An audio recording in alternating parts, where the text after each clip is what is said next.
Ispahani Mirzapur zero আওয়ারে সবাইকে আমন্ত্রণ জানাচ্ছি। আমি শিমুল মুসলিশ। দর্শক, আপনারা জানেন এই অনুষ্ঠানে সমসাময়িক বিষয় নিয়ে আমরা আলোচনা করে থাকি। আজ আমাদের আলোচনার বিষয় সীমান্তে উত্তেজনা ও সমসাময়িক প্রসঙ্গ। এই বিষয়ে কথা বলার জন্য দুজন সম্মানিত অতিথি আমাদের মাঝে স্টুডিওতে উপস্থিত হয়েছেন। তাদের সাথে পরিচিত হওয়ার আগে আপনাদের জানাতে চাই, এই পুরো অনুষ্ঠানটি বৈশাখী টেলিভিশনের ভেরিফাইড ফেসবুক পেজ ও ইউটিউব চ্যানেলে সরাসরি সম্প্রচার হচ্ছে। চলুন দর্শক, অতিথিদের সাথে পরিচিত হয়ে নিই। আমার পাশে আছেন মোহাম্মদ রুহুল আমিন, অধ্যাপক, আন্তর্জাতিক সম্পর্ক বিভাগ, ঢাকা বিশ্ববিদ্যালয়। ধন্যবাদ। এবং তার পাশে আছেন বিশেষ প্রতিনিধি দি ফিনান্সিয়াল এক্সপ্রেসের এম আজিজুর রহমান। ধন্যবাদ। আপনাদের দুজনকে আমন্ত্রণ জানাচ্ছি স্টুডিওতে। দর্শক, আলোচনায় যাওয়ার আগে চলুন জেনে নিই আজ বৈশাখী টেলিভিশনে প্রচারিত প্রধান প্রধান সংবাদ শিরোনাম। দেশের ইতিহাসের সেরা নির্বাচন আয়োজনের পরিকল্পনা চলছে, নরওয়ের রাষ্ট্রদূতকে প্রধান উপদেষ্টা। বিগত আমলের লুটপাটের পুনর্তদন্ত হচ্ছে জানিয়েছেন প্রেস সচিব। 5 জেলার সীমান্তে ভারতের কাঁটাতারের বেড়ার নির্মাণ কাজ বন্ধ জানিয়েছেন স্বরাষ্ট্র উপদেষ্টা। কঠোর অবস্থানে বাংলাদেশ, ভারতীয় হাইকমিশনারকে তলব ঢাকার। দীর্ঘমেয়াদে অনির্বাচিত সরকারের গুরুত্ব থাকে না, ইইউ রাষ্ট্রদূতের সঙ্গে বৈঠকে বিএনপি। ক্ষমতায় গেলে দেশের অর্থনীতি শক্তিশালী করবে।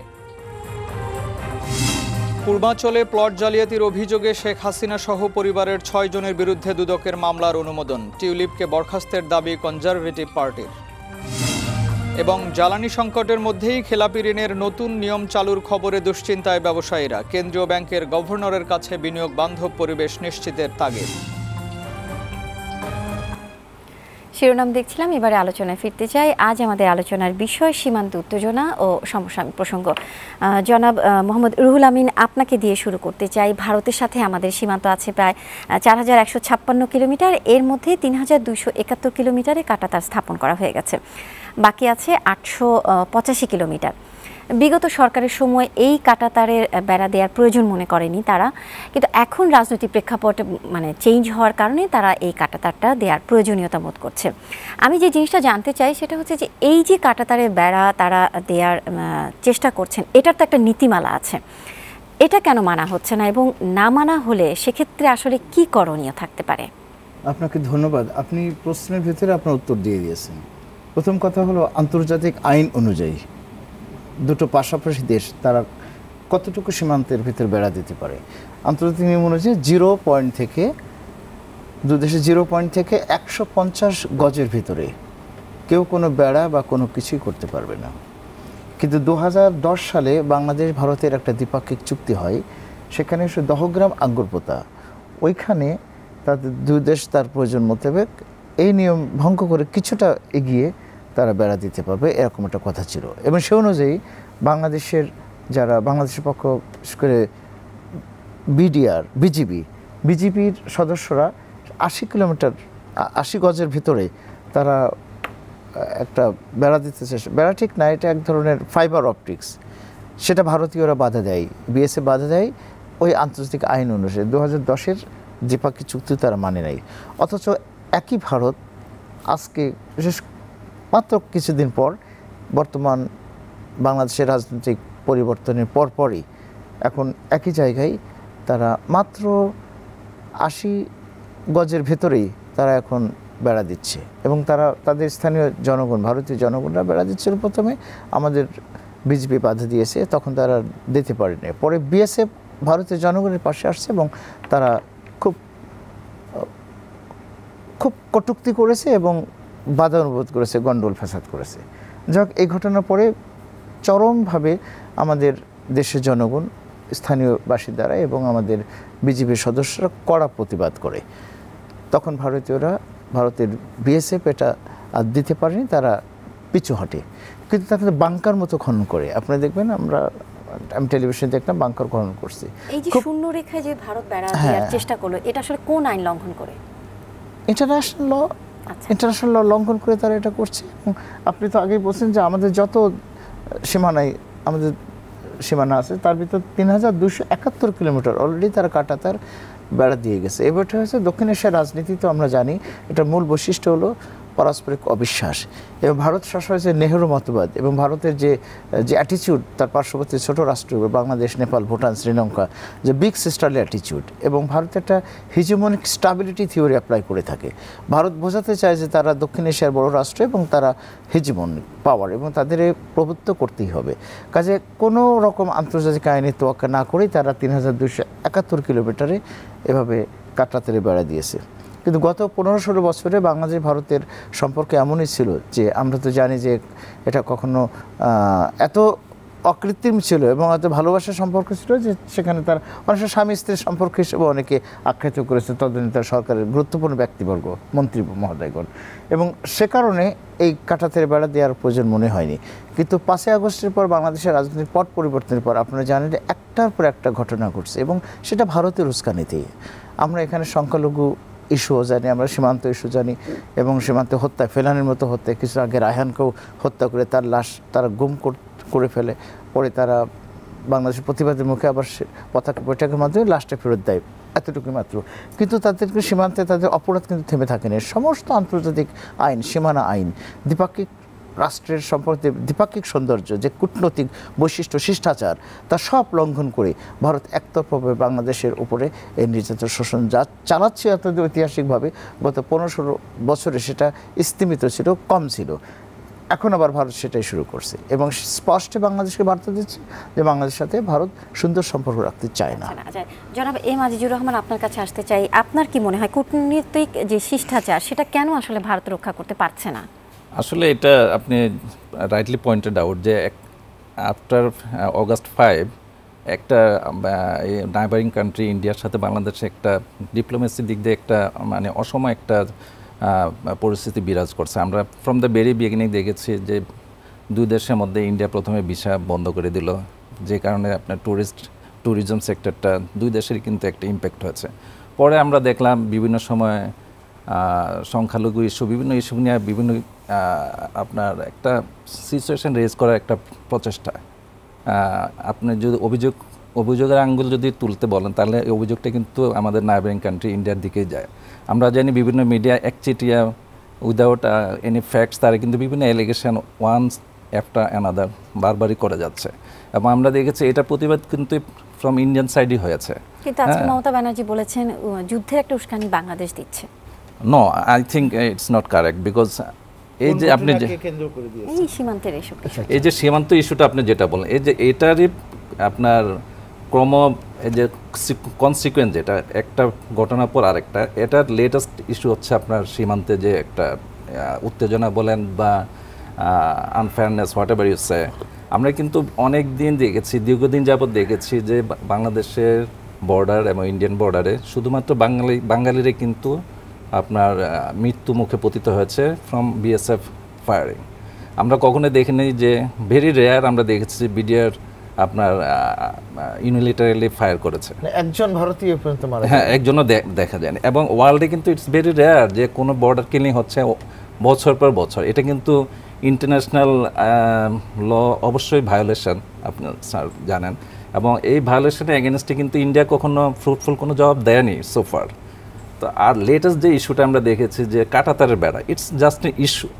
কারণ কাঁটাতারের বেড়া এমন একটা সময় দিচ্ছে যখন বাংলাদেশ দীর্ঘদিন যাবৎ যে চলমান একটা দুর্নীতি বা চলমান একটা অসম একটা রিলেশন বলতে পারেন, এটার পাশ কাটিয়ে একটু সম্মুখের দিকে এগুচ্ছে, তখনই কিন্তু আমরা দেখেছি যে বিভিন্ন প্রপাগান্ডা, যেটা আগে বললাম, এমনিতেই সম্পর্কটা একটু টানাপোড়েন যাচ্ছে। একটু ভালো আশা করা যেত, ডেফিনেটলি ইট শুড বি। কারণ আমরা দেখেছি যে নাইবারিং কান্ট্রিজ যদি আপনার পিসফুল একটা সিচুয়েশন থাকে, যদি এটা সমতার ভিত্তিতে, কিন্তু আমরা জানি যে রিলেশনশিপটা হওয়া উচিত, পারস্পরিক রেসপেক্ট থাকা উচিত সব নাইবারিং কান্ট্রিজের মধ্যে, তাহলেই কিন্তু একটা রিজন কিন্তু ডেভেলপ করে। আপনি বলেন সাউথ এশিয়ান রিজন বা এশিয়ান রিজন ওভারঅল, আমরা দেখেছি ইউরোপে কিন্তু অন্য অধিকাংশ দেশ বা সব দেশই বলতে পারেন, তারা কিন্তু পারস্পরিক সমঝোতা এবং সহমর্মিতা বা কোঅপারেশনের কারণে কিন্তু ইউরোপিয়ান কিন্তু একটা স্ট্রং একটা ইকোনমি বলেন বা সৌহার্দ্যপূর্ণ সম্পর্ক বলেন বা গ্লোবাল একটা প্রেজেন্স কিন্তু স্ট্রং। কিন্তু আমরা কেন পারছি না? আমাদের নাইবারিং কান্ট্রিজে আমরা দেখছি এখন ইন্ডিয়ার সাথে প্রবলেম, ইন্ডিয়ার সাথে পাকিস্তানের প্রবলেম, ইন্ডিয়ার সাথে মালদ্বীপের প্রবলেম, ইন্ডিয়ার সাথে ভুটানের প্রবলেম, এবং লেটেস্ট এপিসোড হচ্ছে ইন্ডিয়ার সাথে বাংলাদেশের প্রবলেম। এগুলা হলে আসলে কিন্তু দুই দেশের জন্য কিন্তু ভালো হবে না। এটা ইনিশিয়ালি মনে হচ্ছে যে বাংলাদেশ একটা ছোট দেশ, ইন্ডিয়া একটা বড় দেশ, India will gain, but ultimately it will not happen because it's a sovereign country এবং independent country and all eyes, I mean, global eyes is on the global changing perspective. So I think এই যে ইস্যুগুলা আমার মনে হয় দুই দেশেই আসলে diplomatically খুব প্রপার ওয়ে এবং খুব কনসাস ওয়ে এবং ইন্টেলেকচুয়াল ইস্যুগুলা চেক অ্যান্ড ব্যালেন্স মধ্যে এগোনো উচিত আই থিঙ্ক। আচ্ছা, জনাব রুহুল আমিন, আমরা দেখেছি যে ভারত তাদের সীমান্তে অত্যাধুনিক অস্ত্র আসলে স্থাপন করার চেষ্টা করছে, স্থাপন অলরেডি করেছেও। যদিও ভারতের পক্ষ থেকে বলা হচ্ছে চোরা কারবারি, অনুপ্রবেশ এবং মানব পাচার রোধ করার জন্যই তারা আসলে এই ধরনের অস্ত্র এখানে স্থাপন করেছে। আসলে কি তাই নাকি অন্য কিছু, মানে কি মনে করছেন? আসলে ভারত তো আমি যে একটু আগেই বললাম হেজিমনিক স্টাবিলিটি থিওরি, আমরা আন্তর্জাতিক রাজনীতিতে এবং পররাষ্ট্রনীতিতে একটা তত্ত্ব ব্যাখ্যা করি। সেই তত্ত্ব হলো দ্বিতীয় বিশ্বযুদ্ধের পর সারা পৃথিবীকে দখল নেওয়ার জন্য, এবং এই তথ্য কিন্তু আরও আগে এসছে, 100-150 বছর আগে যখন সামন্তবাদী প্রথা ছিল এবং পরবর্তীতে যখন ক্যাপিটালিস্ট জান্টারা সারা পৃথিবীর ইকোনমিকে দখল করছিল, তখন বলতো ওয়ার্ল্ড ইকোনমিকে ঠিকমতো ফাংশন করতে হলে ওয়ার্ল্ডে একটা কেন্দ্রীয় শক্তি থাকতে হবে, এবং কেন্দ্রীয় শক্তিটা কি? সেই কেন্দ্রীয় শক্তি হবে বিশ্বমোড়ল, এবং সেই বিশ্বমোড়ল যদি থাকে তাহলেই স্টেবল থাকবে। এটা কত বড় একটা মানে প্রতারণা বিশ্ব ব্রহ্মাণ্ডের অন্যান্য রাষ্ট্রগুলির সাথে, যে irrespective of class, colour, ideologies, reasons, যে একটা বড় শক্তি থাকতে হবে, কারণ যে বড় শক্তি হবে সেই বিশ্বকে ডমিনেট করবে। ঠিক একই আমরা মেটাফরিক্যালি দেখি দক্ষিণ এশিয়ার রিজনাল পলিটিক্স যদি আমরা এই তত্ত্বকে সেট করি, তাহলে পাক ভারত উপমহাদেশে ভারত নিজে তো অনেক বড় রাষ্ট্র, জিওগ্রাফিক্যালি, মিলিটারিলি, ইকোনমিক্যালি অবভিয়াসলি, এবং সেই বড় রাষ্ট্র, এবং recently it has become a super power after the demise of the erstwhile USSR. এখন এই যে বিশাল সুপার পাওয়ার, যে মার্কিন যুক্তরাষ্ট্রকে কিন্তু অনেক ক্ষেত্রে টেক্কা দিচ্ছে, চীনের সাথে সে লড়ছে, এই বিশাল সুপার পাওয়ার গত 16 বছর ধরে বাংলাদেশের সাথে তার যে অকৃত্রিম বন্ধুত্বপূর্ণ এবং নিবিড় সম্পর্ক ছিল, তার কারণে দক্ষিণ এশিয়ার অন্য কোনো রাষ্ট্রকে কিন্তু সে পাত্র দিতে চায়নি। এবং বাংলাদেশ চীনের সাথেও কিন্তু আমরা দেখেছি যে ভারতের সীমান্তে সংঘর্ষ আছে এবং চীন ভারতের বেশ কিছু অংশ দখল করে নিয়েছে, এবং ভারত যখন সেখানে আসলে এই জিনিসটার নিউট্রাল একটা অবস্থান চায়, সেখানে কিন্তু পারেনি। তাহলে বাংলাদেশের ক্ষেত্রে এমন কেন হচ্ছে? মানে বাংলাদেশের বিনয়টাকেই কি তারা আসলে দুর্বলতা মনে করছে? ঠিক তা না। আসলে আমি যেটা বললাম যে বাংলাদেশ থেকে এত বেশি সুবিধা পেয়েছে গত 15-16 বছরের আমাদের অগণতন্ত্রের সরকারের আমলে, ফ্যাসিস্ট সরকারের আমলে, যে বাংলাদেশ সে প্রধানমন্ত্রী শেখ হাসিনা তো একবার বললেই পেলেন, ভারতকে যা দিয়েছি তা ভারত কখনোই ভুলবে না। অর্থাৎ ভারতকে আমরা সব রকমের কূটনৈতিক সুবিধা, অর্থনৈতিক সুবিধা, ট্রানজিট সুবিধা, সামরিক সুবিধা, সব রকমের সুবিধা আমরা ভারতকে দিয়েছি। যার পরে এত সুবিধা পাওয়ার পর একটা মানুষ যখন বেশি সুবিধা পায়, তখন কিন্তু মানুষ মনে, অবচেতন মনে, দ্য সাবকনশিয়াস লেভেল, সেখানে ভাবতে শুরু করে যে এটাই মনে হয় আমার প্রাপ্য, এটা আমার অধিকার, এবং অধিকার সে কখনো ছাড়তে চায় না। তো ওই হঠাৎ করে ওই অধিকার যখন ধাক্কা লাগলো সোকল্ড অধিকারে, তখন ভারত প্রচণ্ড ক্ষেপে যায়। এবং বাংলাদেশের সাথে ভারতের সম্পর্কের এই যে 5ই আগস্টের পরে যদি তার ক্রমবিকাশ দেখেন, তাহলে দেখবেন ভারতের শুরুটা হয়েছিল অত্যন্ত অযৌক্তিকভাবে এবং অত্যন্ত শত্রুতামূলকভাবে, এবং এটাকে আমি তখন বলছিলাম, আপনাদের এই চ্যানেলেও আমি 2-3 বার বলেছি যে এটা একটা সাইকোসোমাটিক ডিসঅর্ডার। ব্যক্তি জীবনে যেমন সাইকোসোমাটিক ডিসঅর্ডার হয়, রাষ্ট্রিক জীবনে কিন্তু হতে পারে। তো ভারতীয় পররাষ্ট্রনীতিতে, ভারতের যে পররাষ্ট্রনীতির যারা বিশ্লেষক এবং নির্ধারক এবং পররাষ্ট্রনীতি যারা তৈরি করে, তাদের আচরণ দেখে আমার এটা নিশ্চিত মনে হচ্ছে ভারতের এখনকার যে রাষ্ট্র ক্ষমতা আছে তারা যে একটা সাইকোসোমাটিক ডিসঅর্ডার, এই রোগেই তারা ভুগছে। অর্থাৎ তারা কিছু বুঝতে পারছে না কী করবো, পাগলের মতো তারা বিভিন্ন আচরণ করছে, এবং তারই একটা বহিঃপ্রকাশ আপনি যেটা বললেন সীমান্তে অত্যাধুনিক অস্ত্রশস্ত্র। আচ্ছা, আমি বলি বাংলাদেশেরও তো সীমান্ত রক্ষী আছে, সেটা হলো আমাদের এখন বিজিবি। তারা তো এমন অত্যাধুনিক অস্ত্রশস্ত্রে সজ্জিত হয়নি, আমাদেরও তো অত্যাধুনিক অস্ত্রশস্ত্র আছে, আমাদের নাই যে তা না। আমাদের army is very very equipped, well trend, অত্যন্ত স্ট্রং এবং শক্তিশালী, আত্মাভিমানী সৈন্য আমাদের, এবং আমাদের ক্যান্টনমেন্টও অসাধারণ অস্ত্রশস্ত্রে ভরপুর। আমাদের নিউক্লিয়ার উইপন ছাড়া অন্যান্য সকল অস্ত্রই আমাদের আছে। তো আমরাও তো কিছু অস্ত্রশস্ত্র সেখানে হাজির করতে পারতাম, কিন্তু আমরা তো তা করিনি। আন্তর্জাতিক আইন অনুযায়ী দুদেশের সীমানা রক্ষার যে আইন অনুযায়ী চুক্তি, সেই চুক্তিকে 100% বাংলাদেশ প্রতিপালন করছে। কিন্তু ভারত সেটা ভেঙে, সব কিছু ভেঙে, কূটনৈতিক সৌন্দর্য ভেঙে, দ্বিপাক্ষিক সম্পর্কের যে গভীরতা, যে নান্দনিকতা, যে সৌন্দর্যটুকু, সেটাকে চুরমার করে দিয়ে ভারত একতরফাভাবে বেহায়ার মতো, নির্লজ্জের মতো সেখানে অস্ত্রশস্ত্রের সম্ভার ঘটাচ্ছে এবং তার অ্যাপারেন্টলি বলছে যে আমরা আমাদের নিরাপত্তার জন্য এটা করছি। আসলে অন্তর্নিহিত তাৎপর্য অন্যখানে। অর্থাৎ যদি প্রয়োজন হয় বাংলাদেশের সাথে যদি স্ট্রং কোনো সিদ্ধান্তে আসতে হয়, ভারত হয়তো সেটা করবে। এবং আমি আপনার অনুষ্ঠানের মাধ্যমে আমাদের পররাষ্ট্র নীতি এবং আমাদের বিশেষ করে সামরিক নীতির যারা নির্ধারক এবং মেকার্স, তাকে অনুরোধ করব এ ব্যাপারে যেন বাংলাদেশ সতর্ক থাকে। আচ্ছা, জনাব আজিজুর রহমান, এখন যে পরিস্থিতিটা আছে সেক্ষেত্রে কি মনে করেন যে সীমান্তে আসলে বাংলাদেশের নিরাপত্তা আরও জোরদার করা উচিত? ডেফিনেটলি।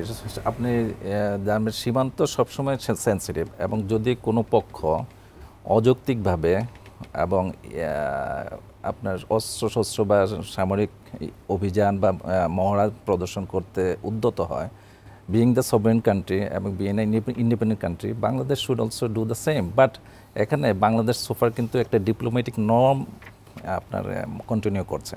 বাংলাদেশ কিন্তু এখনও আলোচনা করছে। বাংলাদেশের যে এখনকার গভর্নমেন্ট, ওনারা আসার পরে এই যে স্যার কিছুক্ষণ আগে বললেন যে প্রাক্তন প্রধানমন্ত্রী উনি একটা কথা বলেছেন যে ইন্ডিয়াকে আমরা এমন কিছু দিয়েছি যেটা মানে they will remember for the long time. তো এই গভর্নমেন্টের ভুলবে না, রাইট। তো এই গভর্নমেন্ট কিন্তু একটা ইনিশিয়েটিভ নেওয়া উচিত যে আসলে কি কি চুক্তিগুলো করা হচ্ছে এবং যে চুক্তিগুলো অসম, যেগুলো আসলে মানে আপনার পারস্পরিক রিলেশনশিপ বা রেসপেক্টফুল রিলেশনশিপ যদি আপনার মেনটেন না করে, ওই এগুলো কিন্তু রিভিউ করা উচিত। এবং ফরচুনেটলি আমি প্রশ্নটা আরো পরে করতাম, কিন্তু আপনি যেহেতু এখন বললেন, আপনার কথা সূত্র ধরেই বলি যে ফেব্রুয়ারিতে হচ্ছে স্বরাষ্ট্র উপদেষ্টা ভারতে যাওয়ার কথা, যে অসম যে চুক্তিগুলো আছে যেমন হচ্ছে 3 বিঘা করিডোর সহ আরো বেশ কিছু চুক্তি আছে অসম, সেসব নিয়ে আলোচনা করার জন্য আপনার কথা প্রেক্ষিতে আর কি কথাটা বলা, যে এই যে আলোচনা করবে এই যে অসম চুক্তিগুলো, এই অসম চুক্তিগুলো কি আসলে সমান্তরাল হবে বা বাস্তবায়ন কি আসলে সহজ হবে? না, এগুলা আমাদের ট্রাই করতে হবে, বিকজ আমরা জানি না আসলে চুক্তিগুলো কী, এবং এই গভর্নমেন্ট আমরা those are not exposed yet. হ্যাঁ, কিন্তু আমরা জানি পারস্পরিক স্বার্থ এবং পারস্পরিক আপনার রেসপেক্ট, যেটা বলে আপনার সম্মানবোধ এবং পারস্পরিক কনজেনিয়াল রিলেশনশিপ এবং নিয়াবারিং একটা কনজেনিয়াল অ্যাটমসফিয়ার যদি মেনটেন করতে হয়, সবগুলো চুক্তি কিন্তু সমতা ভিত্তিক হইতে হয় এবং লজিক্যাল এবং মানে পারস্পরিক স্বার্থ সংশ্লিষ্ট অবশ্যই হইতে হবে। তো এখন এই চুক্তিগুলো রিভিউ করে দেখতে হবে আসলে যদি বাংলাদেশের এগেনস্টে যদি ইউনিলাটারালি যায়, একপাক্ষিকভাবে যদি বাংলাদেশ লুজার হয়, সেগুলো আসলে রিভিউ করার সময় এসেছে। এবং আমরা চাই না যে ইন্ডিয়াও লুজার হোক। ইন্ডিয়া আমাদের নাইবারিং কান্ট্রি, আমরা চাই কিন্তু ইন্ডিয়ার সাথে পারস্পরিক রিলেশনটা প্রপার হোক এবং যাতে দুইটা দেশই আপনার একই সাথে উন্নতভাবে যায়। তাহলে আমি তো মনে করি যে যেটা আপনি বললেন, আপনি সাংবাদিক হিসেবে অনেক তথ্য আপনার কাছে আছে, যে চুক্তিগুলো হয়েছে আমরা জানি না, দে আর নট এক্সপোজড, রাইট। কিন্তু তাহলে স্বরাষ্ট্রমন্ত্রী ভারতে ফেব্রুয়ারিতে যে যাবেন, তার আগে নিশ্চয়ই এগুলো প্রকাশিত করা উচিত এবং সেটা আমাদের ডিবেট হওয়া উচিত। এবং কি করবেন 3 বিঘা করিডোর নিয়ে, 3 বিঘা করিডোর আমরা জানি বেশ কয়েকটা এগ্রিমেন্ট, স্বরাষ্ট্র সচিব উনি জাহাঙ্গীর আলম উনি নিজে বলেছেন যে প্রায় 4টা চুক্তি আছে যেগুলা আপনার রিভিউ করা উচিত। আমার মনে হয় যদি আপনার রিগুরাসলি দেখা হয়, আরও চুক্তি আরও বেশি হতে পারে এবং যেগুলো রিভিউ করা উচিত পারস্পরিক, যেটা আমি একটু আগে বললাম সাইডলাইনসও তারা কথা বলতে পারে ডেফিনেটলি, কারণ এগুলা এক্সপোজড হওয়া উচিত এবং আপনার এই রিলেশনশিপ আপনার যে পারস্পরিক সম্পর্কটা, relationship should be on the basis of আপনার ইকুয়াল একটা সমঝোতা, mutual respect should be there. কারণ এটা না হলে কিন্তু আসলে কোনো দেশের জন্য আপনার সুখকর হবে না। আমরা জানি ওয়ার্ল্ডে কিন্তু আমরা দেখেছি 1 স্কোয়ার কিলোমিটারের ছোট দেশও আছে এবং আপনি দেখবেন প্রায় 1000 স্কোয়ার কিলোমিটার আয়তনের কম দেশের সংখ্যা প্রায় 20 থেকে 25টা। ওই জায়গায় কিন্তু কোনো গ্যাঞ্জাম হচ্ছে না, কোনো মানে কেওস কিছু হচ্ছে না, দে আর লিভিং পিসফুলি। সো বাংলাদেশ ওই সমস্ত দেশের তুলনায় কিন্তু অনেক বড় এবং বাংলাদেশ কিন্তু একটা স্বাধীন দেশ। আমরা নট অনলি দ্যাট, আমরা কিন্তু যুদ্ধ করে স্বাধীন হয়েছি। We have that guards, we know how to protect our independence.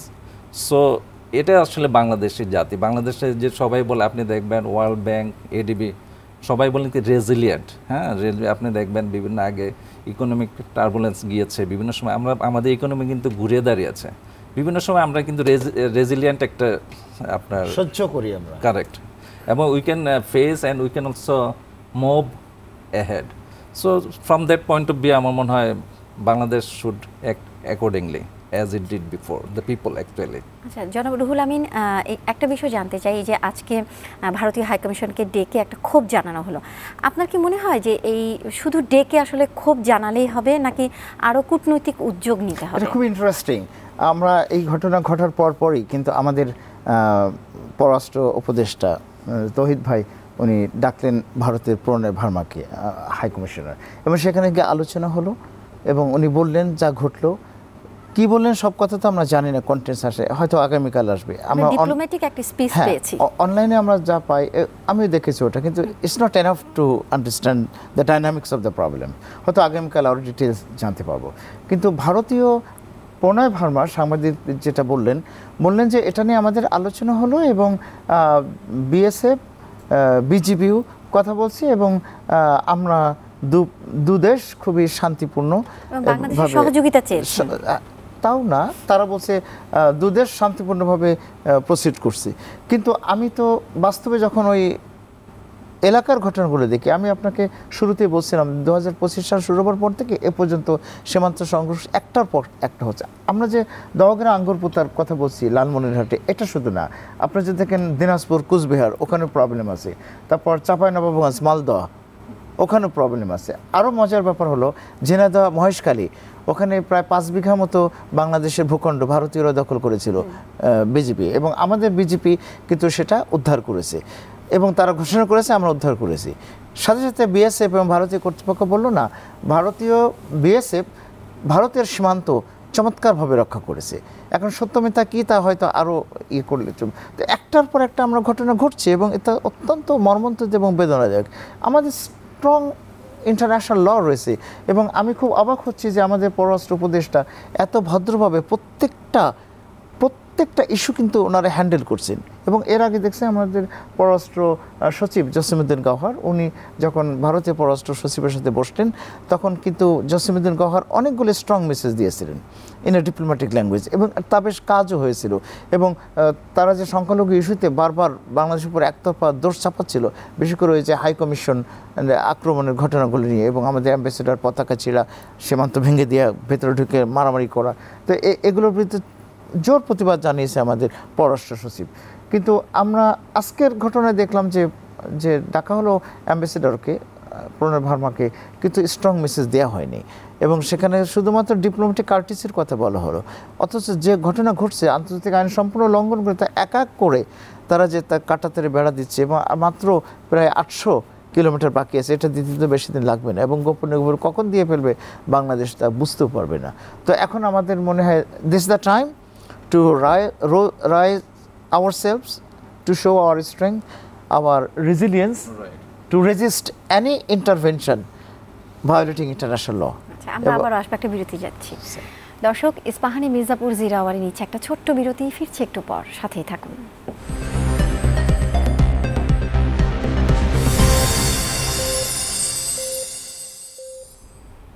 বিরতির পর ফিরে এলাম। আপনারা দেখছেন ইস্পাহানি মির্জাপুর জিরো আওয়ার। আমরা কথা বলছি সীমান্ত উত্তেজনা ও সমসাময়িক প্রসঙ্গ নিয়ে। জনাব আজিজুর রহমান, আপনার কাছে আসতে চাই, এই যে বিএসএফকে ডেকে বিজিবি কি আসলে জবাবদিহিতা চাইতে পারবে কিনা, এই যে সীমান্ত উত্তেজনার একটা পরিস্থিতি তৈরি হয়েছে?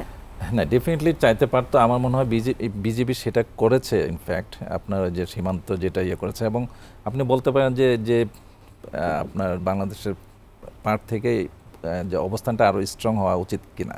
আমার মনে হয় এটা ইটস বিগিনিং। বাংলাদেশের পার্ট থেকে আপনার শান্তিপূর্ণভাবে যে প্রতিবাদটা কিন্তু দেওয়া হয়েছে, বিজিবি সেটা বলেছে, আলোচনা করেছে, ফ্ল্যাগ মিটিং হয়েছে, এবং তারই কনসিকুয়েন্সে আপনি দেখেছেন যে আমাদের স্বরাষ্ট্র উপদেষ্টা জাহাঙ্গীর আলম সাহেব, লেফটেন্যান্ট উনি কিন্তু একটা মিটিং করেছেন, এবং যে উদ্ভূত পরিস্থিতি কি হচ্ছে উনি যেটা আগে বলেছি, উনি ক্যাটাগরিক্যালি কিন্তু বলেছেন যে আমরা যে সমস্ত চুক্তি রয়েছে ইন্ডিয়ার সাথে সেগুলো কিন্তু আমরা রিভিউ করার জন্য মানে বাংলাদেশ রিভিউ করার জন্য সিদ্ধান্ত নিয়েছে এবং এই সিদ্ধান্তটা যে আপনি বললেন আগামী ফেব্রুয়ারি মাসে যে আপনার মিটিং হবে joint meeting BSF and BGB ওই জায়গায় প্লেস করা হবে আমার মনে হয় এবং ওই মিটিংয়ে বাংলাদেশের উচিত আরও আপনার এটা স্টিক থাকা যে বাংলাদেশের যেটা ন্যায্যতা এবং ন্যায্যতা যাতে আপনার প্রপারলি এনশিওর করা হয় এই সমস্ত ইস্যুগুলো আর যেটা আগে বলেছি যে বাংলাদেশ এবং ইন্ডিয়ার দুইটা নাইবারিং কান্ট্রি এবং বাংলাদেশ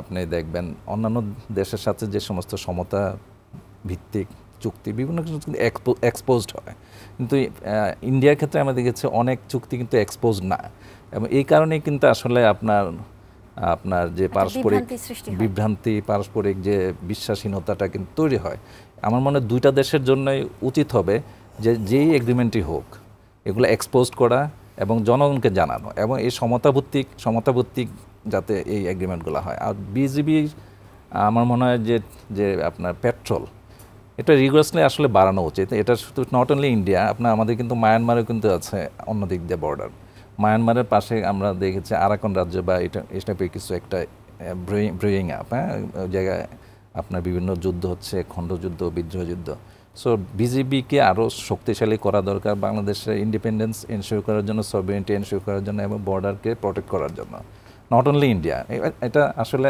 ইন্ডিয়া তাদের পার্ট করছে বিএসএফ যেটা করছে বাংলাদেশে বিজিবিও করবে এবং করা উচিত আর এগ্রিমেন্ট সব কিছু যে কোনো আপনার প্রবলেম ফেস হবে ফ্ল্যাগ মিটিং হবে এটাই কিন্তু নর্মস ইন্টারন্যাশনাল নর্মস স্যার যেটা বলছেন যে ইন্টারন্যাশনাল নর্মস ফলো করে দুই দেশেরই বর্ডার গার্ডদের উচিত আপনার এটা এক্সিকিউট করা এবং ফলো করা তাহলেই কিন্তু আসলে রিজনাল গ্রোথ রিজনাল ডেভেলপমেন্ট এবং পারস্পেক্টিভ এই যে পিপল টু পিপল কানেকশন এটা কিন্তু এস্টাবলিশড হবে আদারওয়াইজ যদি বাংলাদেশ আমরা দেখেছি প্রফেসর ইউনূস কিন্তু প্রথমে বলেছিলেন একটা কথা যদি বাংলাদেশে যদি প্রবলেম হয় বাংলাদেশ যদি এফেক্টেড হয় কোনো কারণে ইন্ডিয়া কিন্তু শান্তি পাবে না এবং দিটস ট্রু কারণ কোনো প্রবলেম যদি একটা নাইবারে আমার পাশের বাসায় যদি কোনো প্রবলেম হয় ওই প্রবলেমটার রেস্টটা কিন্তু পাশের বাসা থেকে আমার বাসাতেও আসতে পারে এবং যদি আপনি ওয়াইডার অ্যাসপেক্টে দেখেন একটা কান্ট্রির যদি কোনো প্রবলেম হয় নাইবারিং কান্ট্রি কিন্তু সেটা সাফার করবে আমরা যেটা দেখছি মিডল ইস্টে সিরিয়ার প্রবলেমটা কিন্তু পাশের দেশগুলো ফেস করছে তো এটা আসলে ইন্ডিয়া বড় দেশ তাদের উচিত আসলে এটা ফিল করা কারণ এখানে ওই সময় কিন্তু নাই এখানে যে আপনি একটা অযৌক্তিক কিছু দায় চাপিয়ে দিবেন কারণ এখানে গ্লোবাল এটা হচ্ছে গ্লোবাল ভিলেজ লাইক দ্যাট এবং ইনফরমেশন কিন্তু খুব দ্রুত ছড়িয়ে যাচ্ছে বিভিন্ন সোশ্যাল মিডিয়ার মাধ্যমে সো এখানে আপনার ইকুইটি এবং মিউচুয়াল রেসপেক্ট এনশিওর করা ইজ মাস্ট যেভাবে হোক জনাব রুহুল আমিন আপনার কাছে আসতে চাই এই যে 40 দিনের ব্যবধানে ভারতের হাইকমিশনারকে পররাষ্ট্র মন্ত্রণালয়ে তলব করা হয়েছে এই কর্মকাণ্ডের জন্য তাদের কর্মকাণ্ডের জন্যই তলব করা হয়েছে এই যে মানে ভারতের যে কর্মকাণ্ডটা এটা বাংলাদেশের জন্য আসলে কতটা হুমকির বা উস্কানিমূলক আমি তো একটু আগেই আপনাকে বললাম যে ভারত যা করছে 5ই আগস্টের পর থেকে তা একেবারে মেনে নেওয়া যায় না ভারত নিজেকে হিজিমনিক স্টেবিলিটি থিওরির একটা এক্সপোজার্স আমরা দেখতে পাচ্ছি এবং ভারত স্পষ্ট জানিয়ে দিচ্ছে যে উই আর দ্য হিজিমন এবং আমাদের কথা মানতে হবে আমরা সত্য বলি মিথ্যা বলি তোমাদেরকে মানতে হবে আর হিজিমনিক স্টেবিলিটি থিওরি তাৎপর্য এখানে যে বড় শক্তি যা বলে তাই মানতে হয় either with us or without us যেমন বুশ বলেছিলেন ঠিক একই ভাষা আমরা দেখছি মোদির কণ্ঠে এবার পরপর যে প্রত্যেকটা ঘটনা বাংলাদেশ কিন্তু ব্যাখ্যা দিচ্ছে এবং বাংলাদেশ যত ব্যাখ্যা দিচ্ছে তা কিন্তু আন্তর্জাতিক আইন অনুযায়ী ডিপ্লোম্যাটিক কার্টিসি অনুযায়ী কিন্তু কোনোটার কিন্তু ভারত তার স্পষ্ট জবাব দিচ্ছে না ভারত শুধু পাশ কাটাচ্ছে এই যে সেক্ষেত্রে করণীয় আমি তো প্রথম থেকে বলে আসছি আপনার এখানে বলেছি আমি আমার কনফারেন্সে বলেছি সেমিনারে বলেছি আমি স্টুডেন্টদেরকে বলছি আমি সরকারের অ্যাডভাইজার বা সরকারের সাথে যারা সংযুক্ত তাদের কথা বলছি যারা স্বাধীন করলো আমাদের ছোট বাচ্চারা তাদেরকে আমরা বলছি একথা স্পষ্ট যে আমার দেশের স্বাধীনতা আমাকে রক্ষা করতে হবে এটা কেউ রক্ষা করবে না এবং স্বাধীনতা এমন একটা জিনিস যে এটা কেউ আমাকে গিফট হিসেবে দিবে না আমাকে কেউ উপহার দিবে না স্বাধীনতা অর্জন করতে হয় যেমন রক্ত দিয়ে স্বাধীনতাও রাখতে হয় রক্ত দিয়ে কাজে এখন আমরা টেবিলে ডিপ্লোম্যাসিও রাখতে হবে অ্যাট দ্য সেম টাইম ওই ডিপ্লোম্যাসির নিচে কিন্তু অন্য কিছু রাখতে হবে যেটাকে আমরা ডেটারেন্স বলি ডেটারেন্সটার বোঝার জন্য আমি বলি যে আমরা যখন কুকুর দেখি কুকুর কিন্তু ঘেউ ঘেউ করে কামড়াতে আসে তখন আমরা কি করি আমাদের কাছে কিছু না থাকলে আমরা পকেটে হাত দেই দিয়ে এভাবে করে আমরা দেখাই, অর্থাৎ কুকুর তখন মনে করে তাকে হয়তো আমরা একটা মুগুর দিব। তো কুকুর মুগুর না হলে কুকুর কিন্তু যায় না। আমরা ডিপ্লোমেসিতে এটাকে ডেটোরেন্স বলি, অর্থাৎ আপনার যদি একটা নিউক্লিয়ার উইপন্স থাকে, আমার অন্তত 0.5 নিউক্লিয়ার থাকতে হবে এবং আমাকে বলতে হবে ইয়েস আই হ্যাভ। তো ভারত পাকিস্তানের ভিতরে যে দীর্ঘদিনের স্ট্যাবিলিটি থাকলো দক্ষিণ এশিয়ায়, এটার মূল কারণ কি জানেন? যদি আজকে পাকিস্তান নিউক্লিয়ার উইপন্স না থাকতো, ভারত দক্ষিণ এশিয়ার নিউক্লিয়ার উইপন্স পারমাণবিক অস্ত্র প্রথম কে তৈরি করলো? ইন্ডিয়া, ভারত করলো, এবং ভারতের রেসপন্সে পাকিস্তান করলো। যদি আজকে পাকিস্তান এর পারমাণবিক স্থাপনে না যেত, তাহলে ভারত নিজেকে দক্ষিণ এশিয়ার একটা অনিবার্য পরাশক্তি হিসেবে প্রতিষ্ঠিত করে ফেলতে হবে। যা ইচ্ছে তাই করতো, যা ইচ্ছে তাই করতো ভারত। কোনো কিছু আপনার আমি নেপাল ভ্রমণ করছি বেশ কয়েকবার, সার্ক ট্যুরে গেছি, ব্যক্তিত্ব ভ্রমণে গেছি, এবং আমার অন্যান্য একাডেমিক কনফারেন্সে গেছি, আমি ভুটানে গেছি, পাকিস্তানে গেছি। আমি দেখছি নেপালের সাথে, নেপাল তো একটা স্বাধীন রাষ্ট্র, কিন্তু আপনি যদি কখনো ওই যে নেপাল এবং ভারতের ওই সীমানা দিয়ে নেপালে যান, তাহলে দেখবেন যে নেপালে যা ভারতে আসছে, ভারতীয়রা নেপালে যাচ্ছে। ওখানে কিন্তু কোনো মনে হচ্ছে সাইবেরিয়ার পাখি, যেমন জাহাঙ্গীরনগর ইউনিভার্সিটি উড়ে বসে, নেপালের পাখিরা উড়ে আসছে ভারতে, ভারতের পাখিরা উড়ে যাচ্ছে নেপালে। এত যে সুন্দর সম্পর্কের নেপথ্যে আছে কিন্তু একটা বেদনা, বঞ্চনা এবং হারানো এবং অধিকার কেড়ে নিয়ে এবং প্রবঞ্চিত হবার একটা বেদনা জাতি রাষ্ট্রের রন্ধ্রে রন্ধ্রে রয়েছে নেপালিদের ভেতরে, এবং এই স্বাধীনতা ভারতের পক্ষে এবং নেপালের বিপক্ষে। ঠিক একই কাজ কিন্তু ভারত আমাদের সাথে করতে চাইছে। তো বাংলাদেশ যেহেতু করতে দিচ্ছে, তাই ভারত খেপছে। এখন আমাদের যেটা করতে হবে, আমাদের ডিপ্লোমেসির পাশাপাশি টেবিলে আর একটা অপশনও রাখতে হবে, অর্থাৎ আমাদেরকে বলতে হবে যে we are not weak, we are strong enough to speak to India in our foreign policy. এ কথা বলতে হবে। আমি জানি না আমাদের পররাষ্ট্র মন্ত্রণালয় কী ভাবছে। তো পররাষ্ট্র মন্ত্রণালয়, আমার মনে হয় this is the time to tell India that we are enough powerful, এবং এটা বলতে হবে শুধু না, এটা শো করতে হবে। সীমান্তে আমাদের অনেক হত্যাকাণ্ড হয় এবং নির্বিচারেই হত্যাকাণ্ড হয়। এই সীমান্তে হত্যাকাণ্ড রোধ করার জন্য আসলে বাস্তবসম্মতভাবে মানে কি কি পদক্ষেপ নেওয়া উচিত? আমরা দুইটা দেশের বৈঠক দেখেছি, পতাকা বৈঠক দেখেছি, শান্তি বৈঠক দেখেছি, কিন্তু আসলে বাস্তবসম্মতভাবে কি কি পদক্ষেপ নেওয়া যেতে পারে? আচ্ছা বলুন তো, আমরা ছোটবেলা থেকে, আপনার বয়স কত আমি জানি না, নিশ্চয়ই আপনার বয়স অ্যারাউন্ড 24-25 বা তার কম বেশি হবে। আমি 50-60-এর মাঝামাঝি, প্রায় 60 ছুঁয়েছে। তো আমি গত 50 বছর থেকে এই ঘটনা দেখছি। এটা আমার কাছে সহ্য হয়ে গেছে। আমার অবচেতন মনে আমি এটা বুঝতে পারি যে আমরা, আমাদের সীমান্তে যারা আছে ফেলানির মতো, তারা মরবে, লাইট পোস্টে ঝুলবে, এবং ভারতীয়রা একটা পতাকা বৈঠক করবে, দুঃখ করবে না, পতাকা বৈঠক করবে, হয়তো লাশটা ফেরত দেবে। কিছুদিন আগে রায়হানকে ওরা মেরে ফেলে নিয়ে গেলাম, যেটা আমি রেফার করলাম। ঠিক এটা দেখতে দেখতে আমরা অভ্যস্ত হয়ে গেছি। কিন্তু আপনি কি কখনো শুনেছেন গত 100 বছরের ইতিহাসে যে কোনো একজন ভারতীয় সীমান্তে মারা গেছে এবং তা বাংলাদেশের সীমান্ত রক্ষী, আর এর আগে পাকিস্তানি সীমান্ত বাহিনীর হাতে? না, একজনও হয়নি। আমি ভুল হলে আপনি কারেকশন করবেন। তো আমি ইতিহাসের ছাত্র না, আমি জার্নালিস্টও না, তো আমি আমার স্মৃতিতে আমি মনে করতে পারি না। তো যে একতরফাভাবে এক এক করে আমাদের ফেলানি, রায়হান, এদেরকে মেরে ফেলা হচ্ছে এবং আমরা পতাকা বৈঠক করে শেষ করছি। Enough is enough. আমরা আর কতদিন যাব? এটা হচ্ছে এ কারণে যে 71 সালের পর থেকে এ পর্যন্ত আমরা আমাদের সংবিধানটাই ঠিক করতে পারিনি। কাজে আমাদের কোন পররাষ্ট্রনীতি আমরা নিব, এটা আমরা সংবিধানে কিন্তু এখন স্থির করতে পারিনি। কাজে প্র্যাগম্যাটিস্ট ফরেন পলিসি আমাকে নিতে হয়।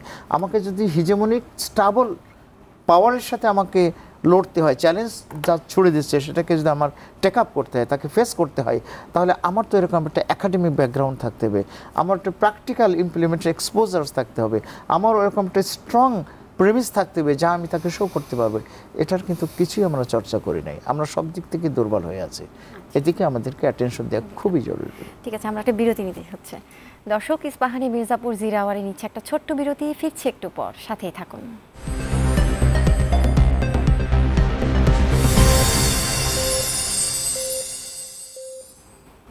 বিরতির পর ফিরে এলাম। আপনারা দেখছেন ইস্পাহানি মির্জাপুর 0 আওয়ার। আমরা কথা বলছি সীমান্ত উত্তেজনা এবং সমসাময়িক প্রসঙ্গ নিয়ে।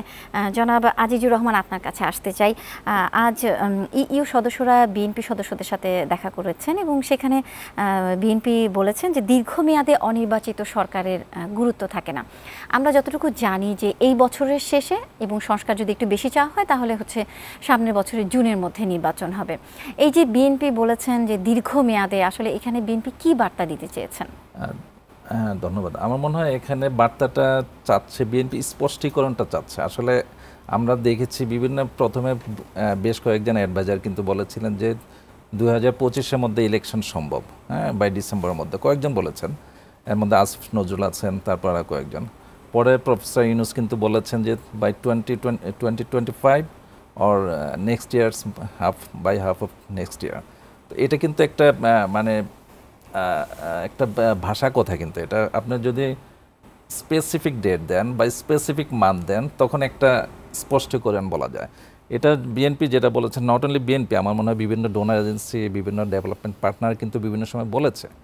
আমি যেহেতু জার্নালিজম করি, জার্নালিস্ট, আমি দেখেছি, আমি ফাইন্যান্সিয়াল এক্সপোজিটে আছি, আমি দেখেছি যে এর আগে ওয়ার্ল্ড ব্যাংক এবং বিভিন্ন আপনার দাতা সংস্থা কিন্তু বলেছে যে তাদের যে গ্রোথ প্রজেকশনটা ওনারা কিন্তু লোয়ার ডাউন করেছে ডিউ টু যে আপনার আনসার্টেনিটি অফ ইলেকশন। ইনিশিয়ালি যেটা ছিল আনসার্টেনিটির কারণে ওনারা কিন্তু গ্রোথ প্রজেকশনটা লোয়ার ডাউন করেছে, কমিয়েছে।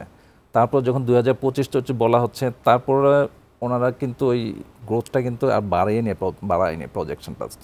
অ্যাপার্ট ফ্রম দ্যাট আপনি দেখবেন যে মুডি একটা আছে, গ্লোবাল একটা ক্রেডিট রেটিং একটা প্রতিষ্ঠান, তারা বিভিন্ন সময় রেটিং করে থাকে, তারা ইনভেস্টমেন্ট বা ইকোনমিক সিচুয়েশন, তারা কিন্তু আগের যে আপনাদের প্রজেকশন ছিল সেখান থেকে কমিয়েছে। তার মানে নট অনলি দ্যাট, আমরা দেখেছি বিভিন্ন সময় যে আপনার ইনভেস্টমেন্টের যে একটা ফ্লো, সেটা বিভিন্ন সময় কিন্তু এখন কনফিউজিং মনে হচ্ছে। একটা উদাহরণ আমি স্পেসিফিক দিতে পারি, যেমন একটা কিছুদিন আগে অফশোর বিডিং রাউন্ড আমার একটা ইন্টারন্যাশনাল একটা টেন্ডার হয়েছিল, যেখানে আপনার বাংলাদেশের যে অফশোর পুরোটা এলাকায় ইন্টারন্যাশনাল যারা oil and gas exploration company তাদেরকে ইনভাইট করা হয়েছিল to take part in the bidding.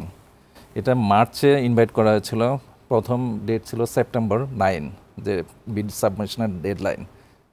তারপরে এটা আরও বাড়িয়ে 3 মাস বাড়িয়ে কিন্তু ডিসেম্বর 9 করা হয়েছে। কারণ আনফর্চুনেটলি কোনো কোম্পানি কিন্তু এটা টেক পার্ট করে নাই। এবং this is the first time যে কোনো ইন্টারন্যাশনাল কোম্পানি এত বড় একটা বিড রাউন্ডে আপনার পার্টিসিপেটই করে নাই। তো এটা একটা concern, it is matter of concern. নির্বাচিত সরকার না থাকার কারণে এটা অনেকে বলে যে অনেকে ইনভেস্টমেন্টের কনফিডেন্স পাচ্ছে না। আমরা বিভিন্ন ব্যবসায়িক যদি দেখেন, ব্যবসায়ীরা বলে যে পলিসি কন্টিনিউশন নাই। আমরা জানি যে বিগত সরকার বিভিন্ন করাপশন করেছে বা করেছে, এবং এই গভর্নমেন্টের উচিত ওই করাপশনগুলো যেগুলো আইডেন্টিফাই করে প্রপার অ্যাকশান নেওয়ার। If the corruption is there, ওইটা চেক করার জন্য প্রপার অ্যাকশান নেওয়া উচিত, এবং যাতে আপনার যে পলিসিগত বা আপনার যে সংস্কার যেগুলো বলেন, সংস্কার এবং অ্যান্টি করাপশন যেগুলো হয়, এই অ্যাকশানগুলো নেওয়া উচিত। আমরা জানি যে মনিটারি আউটফ্লো হয়েছে, সবাই দেশের জনগণ কিন্তু এখন চায় ওই আউটফ্লোর যে ফান্ড যেটা হয়েছে সেটা কিন্তু দ্রুত যাতে ফিরে আসে। এই সমস্ত ইস্যুগুলোও কিন্তু গভর্নমেন্ট চায়, পিপল, সাধারণ মানুষ চায় সলভ হওয়া উচিত। আচ্ছা, আমরা অনুষ্ঠানের শেষে চলে এসেছি। জনাব রুহুল আমিন, আপনি যদি এর সাথে কিছু অ্যাড করতে চান। আমি প্রথমে বলবো যে ইউরোপিয়ান ডেলিগেটসের সাথে মির্জা ফখরুল সহ অন্যান্য যে বিএনপির হাই আপস যে আজকে বসলেন, এবার সেখানে তারা বললেন যে অনির্বাচিত সরকার থাকলে জনগণ কনফিডেন্স পাবে না, এবং একটা এভিডেন্স হিসেবে আজিজ ভাই বললেন যে বিডিং হাউসগুলো এখন এগোচ্ছে না। অনির্বাচিত হ্যাঁ, আমরা একটু স্লাইটলি ডিফার করছি যে বাইরের লোকেরা ইনভেস্ট করতে সাহস পাচ্ছে না, ডাজন্ট মিন যে অনির্বাচিত সরকার আছে এখানে। কারণ আমাদের যে সরকার, ডক্টর ইউনূসের সরকার, দুটো কথা খুব মনে রাখা দরকার।